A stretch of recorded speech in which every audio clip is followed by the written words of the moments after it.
Hello everyone, my name is Mike Laux, and this is my presentation for the Sesame Street Workshop case for NBAD 6020 Week 5. This week, we were asked to analyze the Sesame Street Workshop case from our course pack and answer 4 questions regarding the case. Identify losing streak prior to Jeffrey Dunn's arrival as CEO, Dunn's first step to get Sesame winning again, core aspects of Sesame Workshop, and what moves did Dunn do to alter it? How was he successful? First, before Dunn arrived, Sesame was on a losing streak. I identified 2 large factors which contributed to their losses before Dunn arrived. First, there was a failure to shift with technology.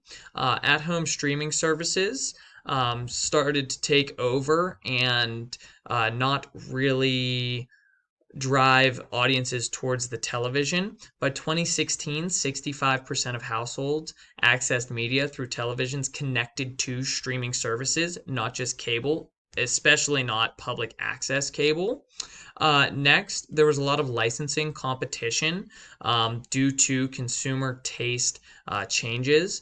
They were not competing on just television. However, things like VHSs and DVD sales had fallen off 70% since 2006.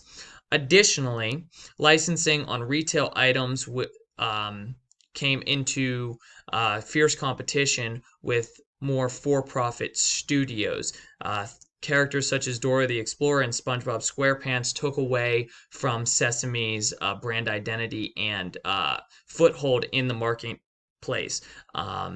Retail licensing had fallen off over 50% since 2006, and this caused great financial stress on the company. Next, I found that culture had been lost with the financial stresses of the company just burning through money. There was a lot of confusion at the executive level, which trickled down through management and to the teams working even into the creative process. There were a lot of complaints from the employees that there were silos of employees just working in their own groups to one direct report, which then would report to the main executive branch and work from there to figure out questions. Not a lot of collaboration. This led to a lot of finger pointing, which then often would raise more questions than it would answer. Next, there was too much executive decision making. Executives would meet, discuss, and then not come out with a decision to move forward. There was too much thought on the bottom line about the product, and not about the final product. The executives lacked creativity and vision and often led stale, opaque meetings, which left employees more in the dark than it did in the light. New revenue streams were needed to be created to give stability to the studio. However, this needed to be balanced without tarnishing the reputation of an American mainstay in public education for youth. No matter what the students are, who the students are, where they're from, what color they are, whether they are black, white, green, yellow, or purple, they needed to still have a creative outlet which generated revenue. Once Dunn got into office, he started implementing some changes, which were met with some confusion, although were adapted over a short period of time to rewrite the Sesame ship to focus on a new simplified mission. So first, Dunn brought in a new executive team. A lot of former Nickelodeon executives and colleagues focused on creativity, production, strategy, and moving into the digital space. These new hires were in conjunction with some former or long-term executives who shared a great passion and alignment with Sesame's mission, mainly focused on marketing and communications with a philanthropic focus, keeping the same financial officers and promoting new digital media VPs to focus on the digital segment. At first, this caused some confusion and a blurred vision for the future. However, over time, it was then accepted. This created two main business units: a media and education unit and a social impact and philanthropic unit. This cleared the site for revenue streams and encouraged engaged teamwork between both silos, multiple facets of the business operations. However, it worked together in conjunction to execute their overall mission.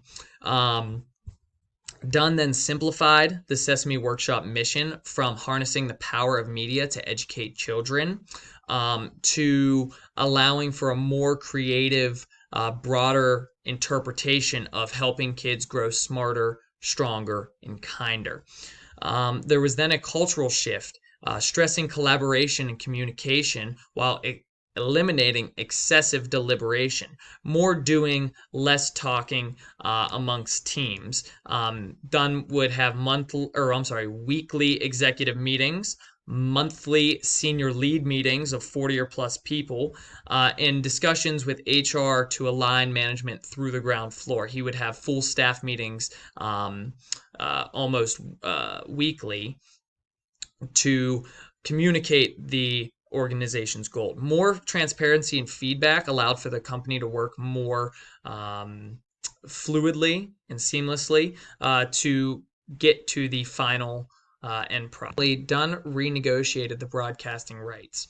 This kept the production afloat for 5 years with a deal with HBO, allowing them to stream new episodes first, hold that exclusive content for 9 months, and then allow it to be streamed to PBS and other outlets. This allowed them to keep their image of having access to educational programs for children, although it was met with some pushback from free content providers. However, they did retain creative control as to not allow anybody to change their core principles and values. In the past, Sesame had a focus on education for all regardless of social situation. That still extends today. However, there are new innovative ways to initiate and execute the broad company mission. Internally, there was a culture of competition, not collaboration. Dunn has implemented a cultural shift, focusing on innovation in creative, fun education through new outlets and new partnerships. And in the past, there was a very old school way of thinking of media and creativity and failed to be a technological leader. However, now Dunn has promoted creative collaborations with new partners, whether it be through Sesame Ventures with IBM interactive interfaces to help with childhood learning, YouTube Sesame Studios for creativity and fun education online, or Teachstone partnership where they work with local educators to better tailor a product to their mission. My personal favorite is Cookie Monster working with Apple to see the capabilities of the iPhone for a timer while waiting for cookies to bake, a valuable lesson in patience and reward from your patience. This takes us to our final question of, did the moves alter the identity and was it successful? I would say that it was successful. Sesame Street still remains authentic. It's still educational. It's still trustworthy because they really didn't sell out. The company kept producing content that went to its core values, educating on new topics and difficult topics, whether it be HIV and AIDS in the 80s or autism today for kids that are bullied. They expanded their philanthropic endeavors, embracing the nonprofit status, and that was even a further arm of their education, whether it be educating about hygiene for their India market, girls' education in Afghanistan, or addiction and trauma from PTSD and military families, even domestically. Dunn said that there needs to be a balance of both because they are both a media and education company.